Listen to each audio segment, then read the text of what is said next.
To make your own mayonnaise, you only need 1 whole egg, 1 teaspoon of lemon, 1 pinch of iodized salt, and 1 cup of oil. I prefer to use either coconut oil or olive oil for health reasons. That's it. Now, let's make your own homemade mayonnaise. First, in a bowl, combine the egg, lemon juice, and 1 pinch of salt. So the egg,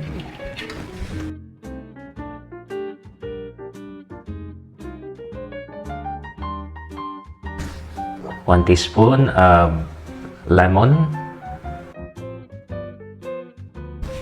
1 pinch of iodized salt.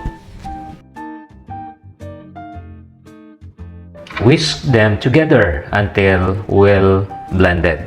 So I am using this hand whisk, but later on I'll use the electric whisk for blending with the oil.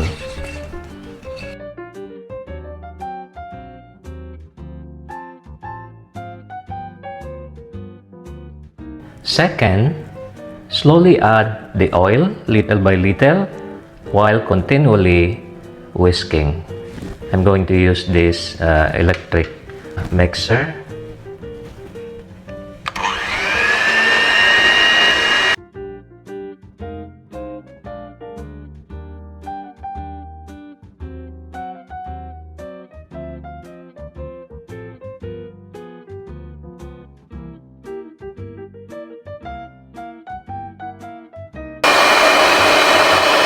This step is very important.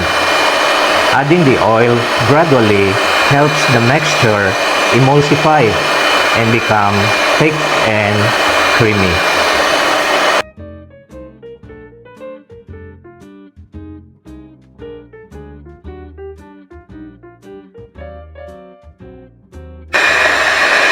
Continue whisking until you reach your desired thickness and consistency.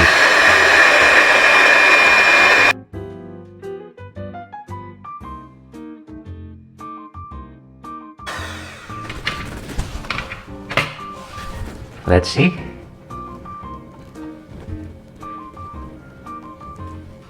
Okay. Then we transfer the mayonnaise in a clean, airtight container.